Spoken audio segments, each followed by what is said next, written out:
Hey everybody, it's Jeff Hill, owner of the OC Bottle Shop, and welcome to the OC Bottle Shop Show. Today we got a wonderful guest, Paul Holmes. He is the co-founder of the Black Bourbon Run. And today we're going to be talking about Redwood Empire when we come back.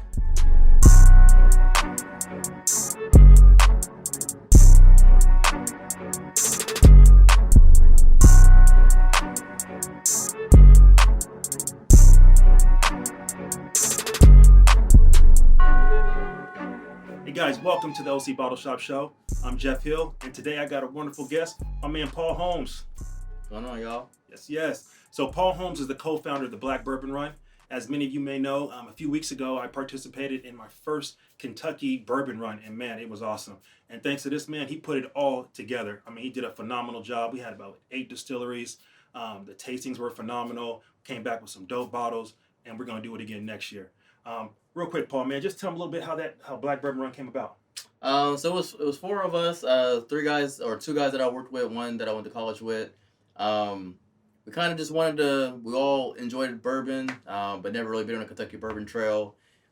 We kind of had that hesitation because we thought maybe like the Kentucky bourbon trail wasn't for, people of our color or whatever. You don't really see too much black people on the Kentucky bourbon trail, but we love bourbon. So we took a shot, went out there, and enjoyed it. The amount of love and hospitality we got from every distillery, every bar, every stop that we went to, we were just like, man, we got to bring more people like us down here into Kentucky. Not have, a bourbon event in our own little city, but get us out of our comfort zone into Kentucky to enjoy bourbon. Yeah, and you know what, you made a good point about, Kentucky bourbon.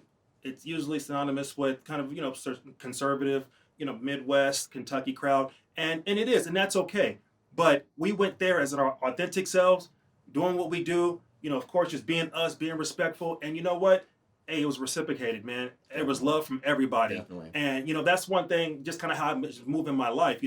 I show respect, and then I get respect back, no matter kind of what the people is. There's going to be some assholes every now and then. But I would say, all in all, the trip was a success on all fronts. Yeah, definitely. It was a blast. It was way more than I expected it was going to be.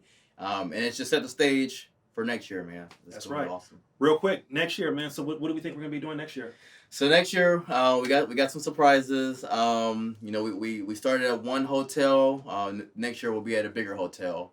We're gonna have more in-depth, exclusive experiences. So it's not gonna be your typical go to a distillery and learn how they make the bourbon and the mash bill and see the fermentation. We're gonna have some very, very exclusive experiences. Talk to some master distillers. There's something that you may hear called coffee and bourbon with somebody at their house.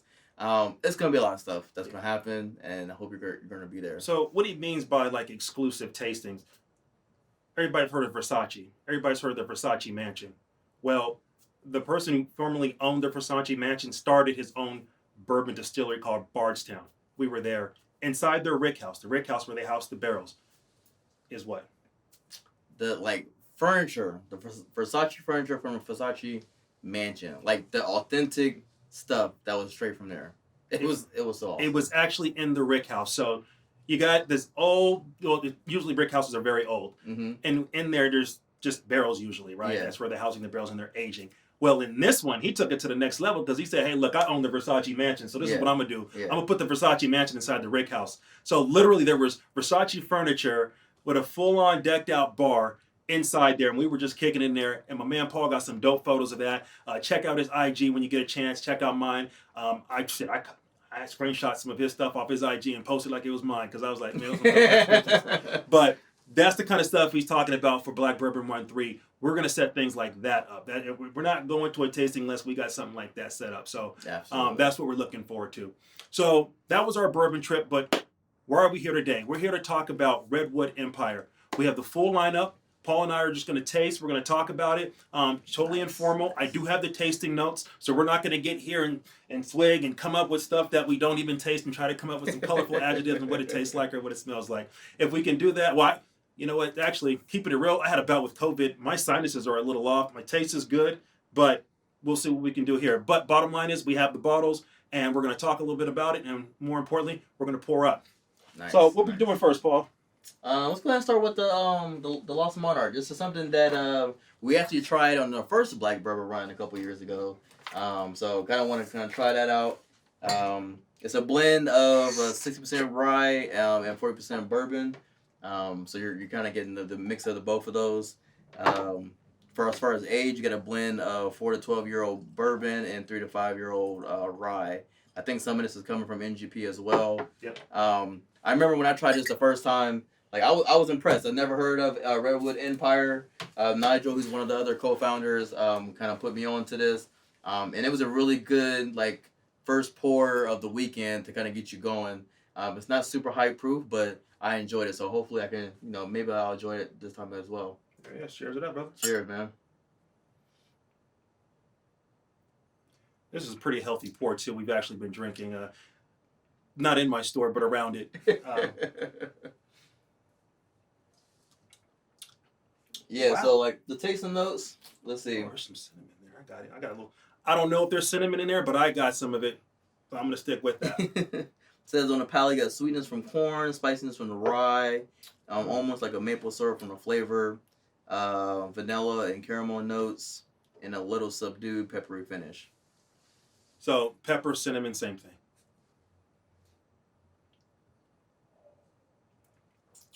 This is actually really full for. What's the proof on this, Paul? 90. 90 proof. Yeah, it's 90. Yeah, this is. It hit a little higher than 90 proof. Yeah, it's. Sometimes when you get something kind of around there in that 80, 90, it kind of just goes in and you're pretty much done. It doesn't linger. This lingers. This is really nice. By the way, Redwood, Sonoma County. That's where the distillery is founded. But again, MGP juice. So we all know out of South Indiana, most of the bourbon guys comes well respected. So we know there's going to be quality here in the juice. This is good. All right. I'll do Emerald Giant. This is dope. And we'll get Chris, the producer, to kind of do close-ups on these bottles here. But this is really cool bottle. Yeah, I like the art graphics that they have on the bottle. Definitely dope. And then when they're all lined up together, it makes it look cooler.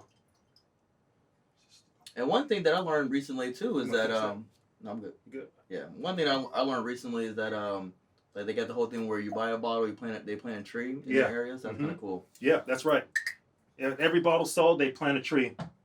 So essentially, since I already bought the bottles, the tree's already been planted. It's not when you buy it; it's when I buy it. All right. Let me go ahead and use this one here. So this one here on the color, a little burnt orange on the nose. So it's kind of like a mix of brown sugar, cinnamon on this one with a hint of faint pepper. Yeah, I get some of that. Oh yeah, definitely pepper on the taste. But again, a lot full. I like my bourbon to be full. I think most people do. And again, it's not like 100 or like one that that drinks like 100. This is really good. It is. It doesn't give you like that dill or spirit that you normally get from a rye. Not at all. This is really good. And for under $40, come on. Good price. Come on.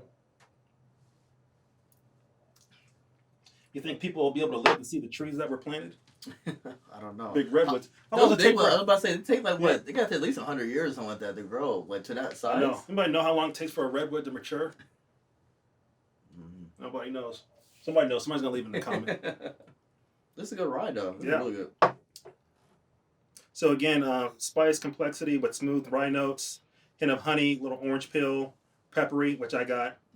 The bill on this one, the mash bill is 95 rye with 5 malt barley. Okay. Yeah. And the blend is between 4 to 6 years. Oh, that's not bad. Yeah, not bad. All right. Pipe Dream. The next one we got the Pipe Dream. This is the bourbon whiskey. Color is going to be a deep golden hue. Nose, a powerful nose of sweet maple, vanilla, and a hint of honey. I'm looking forward to that. Palate, you got rich, deep, and complex with roasted pecan, vanilla, and lingering char and woody notes. Man, I'm about to enjoy this thing. There you go. Smooth with a hint of black pepper on the finish. Mash bill is 75% corn, 21% rye, and 4% malted barley.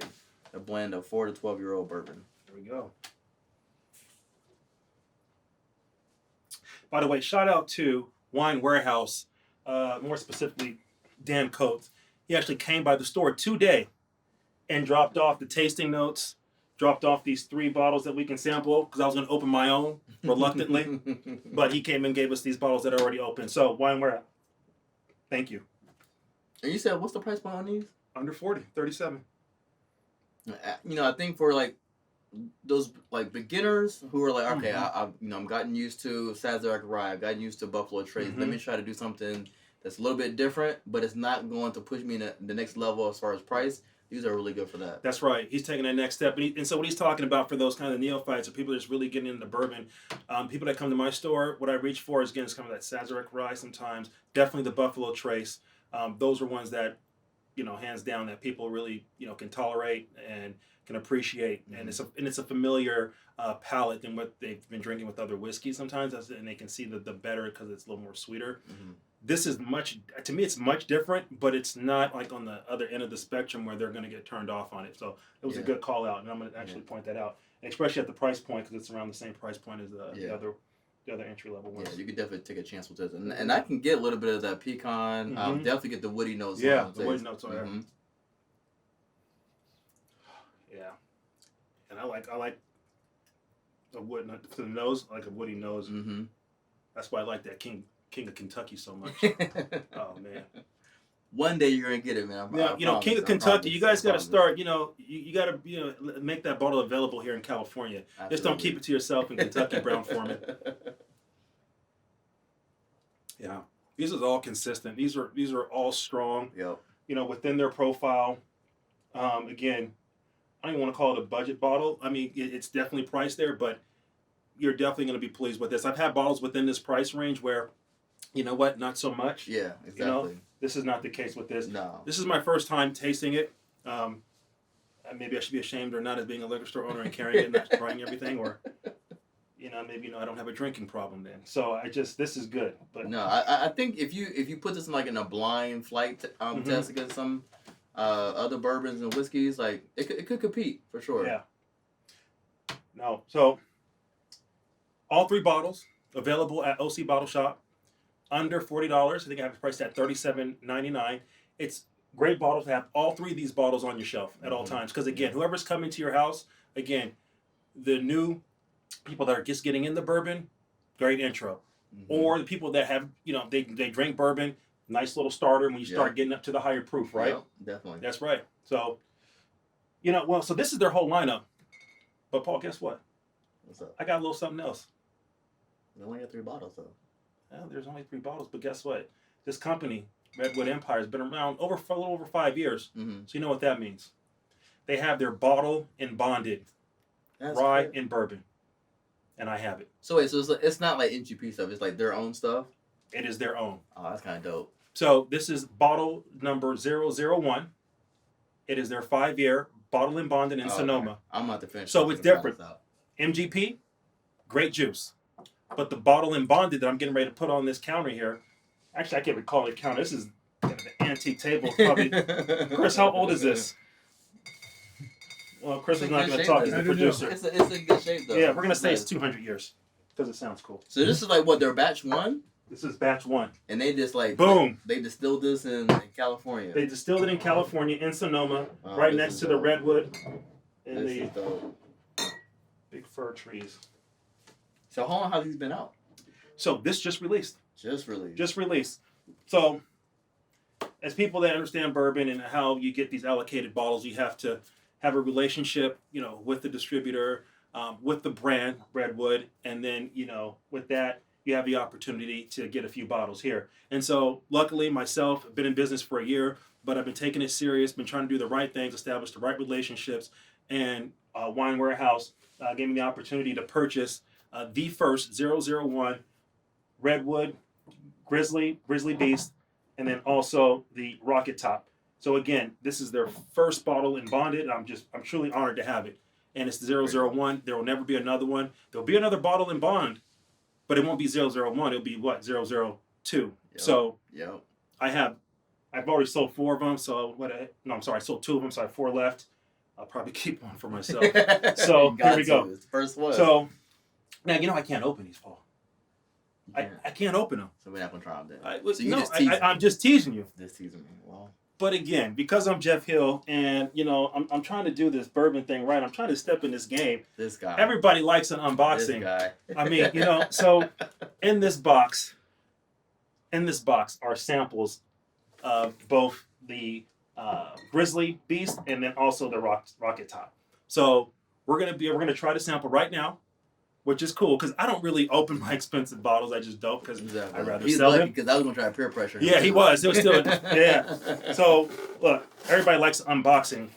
There's like people on YouTube with millions of subscribers and views of just unboxing stuff. You think I'll get millions of subscribers from unboxing the bottle and bond? Yeah. Do I need to do it a certain way? Yeah, tilted. You Chris, can put some like background music in slow there. motion? Can you do like a little dreamy filter? Okay, there we go. Chris will get closer to this stuff. Okay, all right, there we go. So here we go. We got it. These are samples right here. Nice. And we brought them in today. All right. What you want to do first, buddy? Man, I kind of want to go. Let's go with the bourbon one. Bourbon. The Grizzly Beast. Grizzly Beast. Let's do it.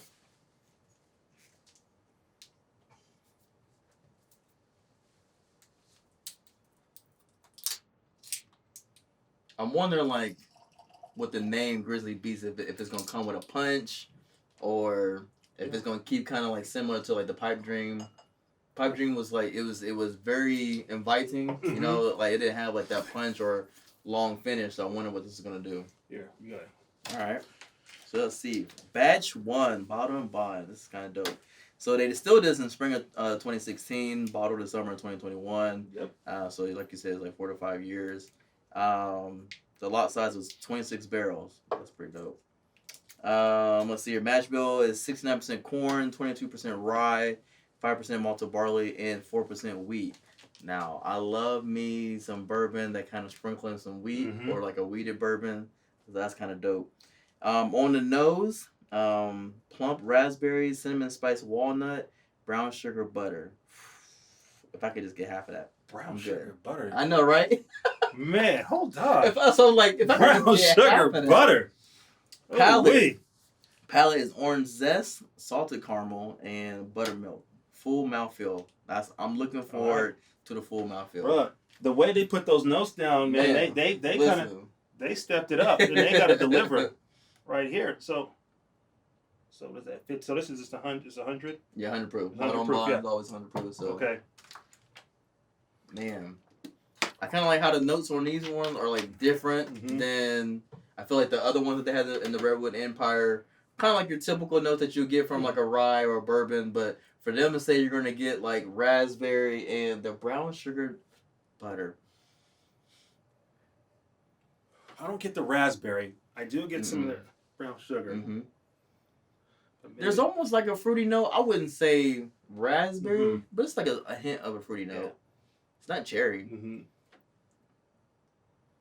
And again, we've had a bunch of bourbon in these glasses. We were drinking before Redwood. Okay. Oh yeah. Okay. I like that. What's interesting is that just the strength of proof is, to me, is similar to the other ones of the proof. Yeah. The flavor profile is much more expanded with the bottled and bond. I would definitely agree with that. For sure. It doesn't have that Grizzly Beast bite that you probably thought we were going to have. Yeah, right? I thought we were going to have like a little bite to it. But... So I think it's just a play off the grizzly bear in Yosemite. Okay. So that's what that is. And they like brown sugar and raspberries. They eat that kind of stuff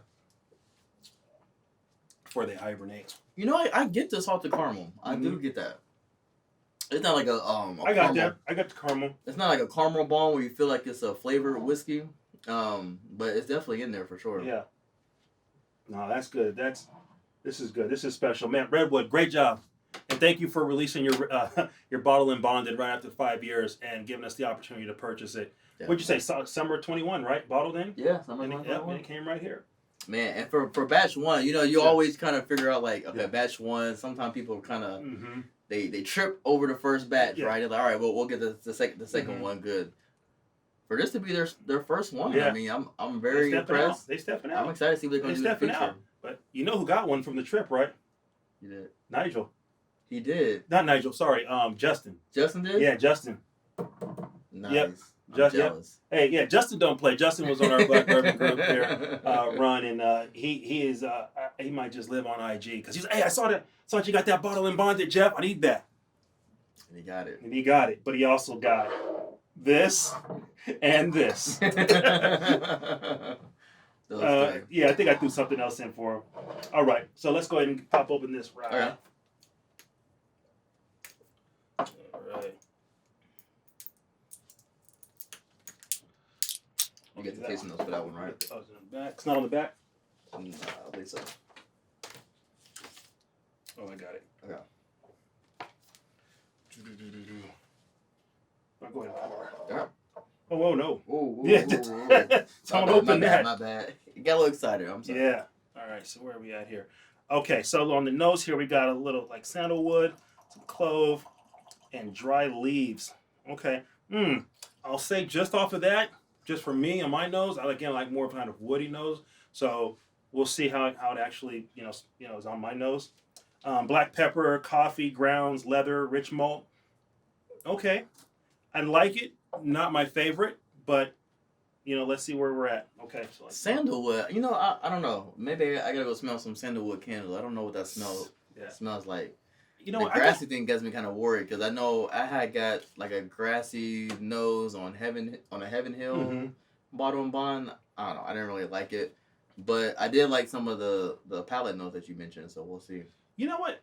Do you have like one of those tasting boxes or nose boxes where you have some of these? I don't. I don't. I was thinking about buying one, but I think like, what would I do? Like, kind of showing up with one of those. I mean, I think it's this good is what leather smells like. This is if it smells like leather. Yeah. This is what it's supposed to smell like. Yeah, I mean, I think it helps for people who are getting into the whole game of like enjoying, experiencing the bourbon. If they're not really, a couple people mentioned like if you never smelled it before, how can you tell that you know that you smell like leather or vanilla? So I think that kind of helps. But what I like for certain people when they smell stuff is like their memories, right? I think there was one bourbon where I said it smelled like almond cake, right? There's no little like nosing kit that's gonna give you that, but it brought you back to some type of like past memory. Yeah, and that's what I kind of like about it. That's true. So I just came back from Georgia. My grandma's house. We're moving her here to California, and we're getting her house ready for sale.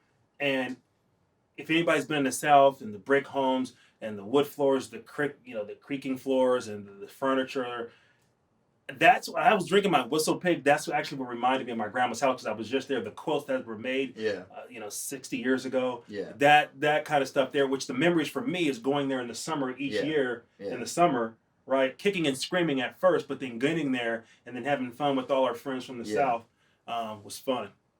Quick story on being in the South too, by the way. This is Macon, Georgia. And I remember when I would go to Macon, right? And I have, I talk the way I do. I'm in California. And they're from Georgia. And they call me Michael, my middle name. And they're like, why you talk like that? Why you talk like a white boy, Michael? And so when I go there, I would just stop. I wouldn't say any words. I wouldn't say nothing. And I would just play basketball in there because I could hoop and I could play sports. Yeah. Then it was cool. But I wouldn't talk because they would make fun of the way I talk. And then, but it's funny, fast forward, 30 years later, because I'm 40. Jeez. 40. They're still there, right? They're still there. And it was cool. We were just laughing about that. Yeah. My boy Too Sweet over there, we were just talking about that, which is funny. And so anyway, I digress. But, he mentioned notes. He mentioned memories. Georgia. Yeah. That's what it brings back, those memories from when I was a kid. I'll tell you what, though. While you were talking, I got a little taste of this. Yeah. I'm liking this one. So on that back end, there is some spice and pop there. And I like that. So for me, this right here, Christmas, guys, right here, right here. Go ahead. Man, I'm telling you, Christmas. Like I don't know what that spice is. I had it on something else, but I just called it Christmas spice. Yeah. And you hit it right on the head. Yeah, I'm serious. Spice. I don't know what it is. Geez, God, don't put eggnog in it. But God, I mean, geez, for some reason I said you might want to do that for somebody. But if your budget's right, and you want to make a $50 eggnog. I like this one. This one's good right here. Serious. Holidays. Yeah. Holidays. Rocket Top. Boom. Yeah, this is nice. Mm-hmm. I mean, I don't know, like the other. I'm trying to think. E.H. Taylor, they have a bottle and bond straight rye. Mm-hmm. I really do enjoy that one. I want to say there's a couple other brands that have like a bottle and bond straight rye. I don't know what it is about that process of like making that stuff controlled and having it at 100 proof. Yeah. But straight rye, like bottle and bond, is just a winner to me. This is good. There you I go. like this. Hey, a man Paul over here co-signed on it. That's a big deal. I really do like this. Yeah, this it really is. good. Honestly, and by the notes, I wasn't feeling it. Yeah. I was scared with the whole grassy note. Yeah. I was like, I don't know about that one. Yeah. Yeah. So that goes to tell you, just being true to yourself, true to like how you feel when you're reading something or like what it sounds like to you. But then being open-minded, right? Because the palate might be a different story. And in this case, this was. Yeah, definitely. Yeah. Good job, Redwood Empire. This one's good. Yeah, it is. Okay. Nice. Oh, man. So, that was dope. That was dope. I'm impressed. We went through 5 of them. Went through some batch 1s. Went through batch 1. Went through complete line of Redwood Empire. You had one of them before, right? You had Lost Monarch. The Lost Monarch. Yeah. I definitely, for people who haven't kind of heard of the brand and want to try it out, you see it on your stores. Lost Monarch is definitely one to try. The rye whiskey, I like that one. But these two that they are their own distillate. Yeah. They're doing something. I really like this one. Listen, they're only gonna get better. They're only gonna get better because, like I said, it's the first one. They're only gonna get better. When you don't stumble out the gate. Yeah, that means you still got some speed coming. So there we go. There we go. So listen, guys. Everything you see here on the table is available at OC Bottle Shop. Even we got a few more of the bottle and bonded ones. 001. Go ahead and message me, OC Bottle Shop, if you're interested, and we can talk. So I hope everybody enjoyed the show. Paul and I were chopping it up about our trip in Kentucky. On our black bourbon run. We're going to be doing another one next year. We also got a chance to try some rare bottle and bonded, the first batch from Redwood Empire. We also got to try just the regular lineup, their everyday bottles, and we saw how good it was. So if you guys are into bourbon, and especially those guys that like to go on a hike, like Yosemite, like Ansel Adams, hell, if you own a pair of hiking shoes or you've been outside, come and get a bottle of Redwood. And remember, with each bottle sold, Redwood actually plants a tree in Sonoma County. And remember, everybody, follow on IG, OC Bottle Shop, and Paul Holmes at Black Bourbon Maverick.